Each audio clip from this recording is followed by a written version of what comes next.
What is the toughest conversation you've ever had to have with someone? My uncle was in chemo and passed away later in the day. I worked nearby and was the first person to get to the hospital in response to a complication. Telling my mum he passed away was hard, but the hardest call was to my grandma.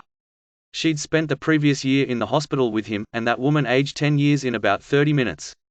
I've never seen anyone so sad and defeated. Telling the kids that grandpa has died. And telling them that grandma has died. And that grandpa has died. And that grandma has died. 3 of those were in the last year.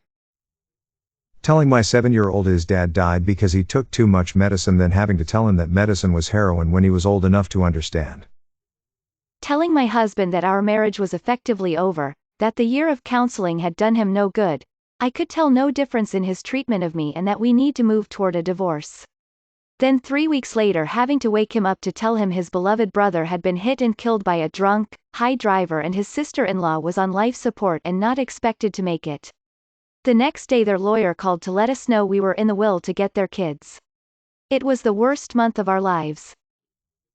Telling my dad that I loved him because he's my dad but that I didn't like him as a person. He was a terrible person and that he was no longer the man I looked up to, as his oldest daughter. This was years ago and through a lot of hard work on both our ends, we have a better relationship now. My sister telling me that dad died. Talking with my wife about putting our old man puppy down. It happens this Friday and while we know it's the right thing it has nearly broken us both. Helping another soldier cope with the fact that someone they called a friend has died in front of them. There's no easy way to tell them it's going to be okay, because it isn't. You just have to let them have it out with the universe. Answer the best you can, and be there with them. It still hurts like holy hell. Trying to explain to an addict's mother that no matter how afraid of needles her son was, he had track marks on his body. The need will triumph over fear every time. I am a funeral director, and she was grieving, and I was gentle with her. She was convinced someone injected him and murdered him. I dealt with her long after her son was buried, and still wonder how she's doing.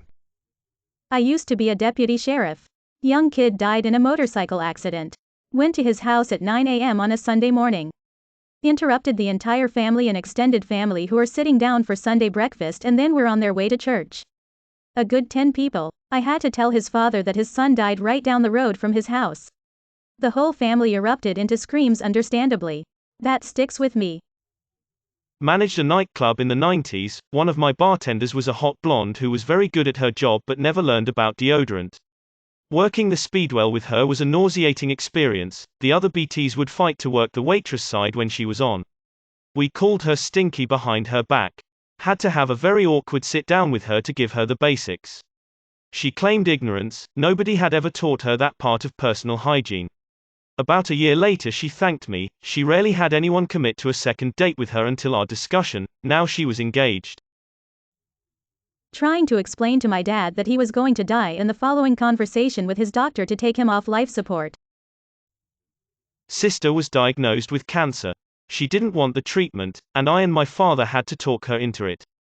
Her odds were in a 70 to 90% being cured and the cancer not coming back, but she had had depression for a long time and the cancer was an excuse to stop trying. In the end, she agreed to the treatment and next week is the last cytostatic treatment, and she's feeling a lot better mentally as well. But man, that argument with her is something I want to forget. It was just her trying to argue why she should die and why her life is not worth living, and me using every nasty emotional blackmail argument I could think of to change her mind. My ex called me. We tried LDR our freshman year of college to say that he had feelings for his best friend at his college. He told me not to worry about her and yet there we were. That 50-minute convo was both physically and mentally painful. I got maybe 3 hours of sleep and ate maybe 10 bites total the following day. We tried to work through it. He said that he didn't want to break up with me, but 2 weeks later, he ended it after she told him she had feelings for him too, while we were still together. Probably me telling my dad at 5 years old all the things my mom had been doing when he was away at work. Giving herself shots like the doctor, playing with a person from a car in the bedroom, and stuff like that. This was before I knew what any of it meant, but I remember watching my father age 25 years in less than 20 minutes.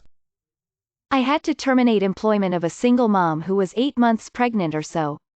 She was laid off due to no fault of her own. She was a contractor, did great work, and we wanted to hire her, but on the front side of 2008, the company let all the contractors go.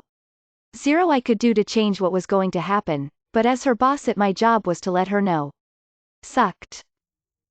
My brother died in tragic circumstances a week ago, and every day since somebody asks me what happened. It's emotionally exhausting. Convincing my friend that his twin brother was dead and that we shouldn't touch anything until the cops get there. He had been hanging for a while and cold to the touch. He called me because he couldn't get the body down alone. Hearing my cousin tell me that he had been a freelance hitman in a bad part of Johannesburg for 3 years and that's why we lost contact. I thought the gangs and drugs got him. He set the record straight that he only worked for money and no one else and that he was done with it because he had his first son. An intervention. Trying to explain to someone that you love them too much to let them do what they want is such a difficult thing to get across lovingly. Even suicidal conversations are easier for me to get through than trying to force my buddy to quit. My first conversation alone with my dad after my mom caught him cheating. After I got a call that my abusive mother passed away, I went into work like normal. Looked at my coworker 5 minutes before opening. I said I'm going to say this once. And no, I don't want to talk about it. My abusive mother passed away last night. And I'm more torn than I ever would have thought over it. If I act a certain way today or forget something, please have my back as I don't even know how I made it here. Thanks, babe. Ending my marriage.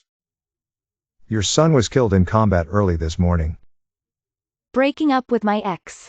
She was super into me, and I wasn't feeling it. She was a great girl but not the one for me. But I was her first good relationship in years. Trying to pronounce Worcestershire sauce. Probably not as bad as the others, but whatever. So one of my only friends that I really trusted had randomly told me that everything they said was a lie and that it was all acting. I thought they were joking, so I played along with it, but then they had said things like "you're so effing childish, you're effing stupid, no one cares about you," etc. They had then told me that they hated me and called me a bunch of bad things, insulted me, and more. The whole cause of this was because they were acting a bit weird one time and I asked if anything was wrong. The truth is, I care about my friends and I don't like seeing them sad, so I try to fix it. But this one time it turned into a leave me alone, idiot, and everything I mentioned above. After that, they labeled me as a stalker, not true, spread rumors to all of my other friends, and basically ruined my entire social life. No one trusts me now, and no one likes to talk to me. The one friend that they didn't get a hold of was the one I talked to about all of this, and now they hate me too. Apparently one of my other ex-friends had told them about it and they believed them. So now I am stuck with no friends and no one to talk to about this because I would feel uncomfortable telling my parents. I forgot to mention that the original friend had blocked me and unfriended me after that.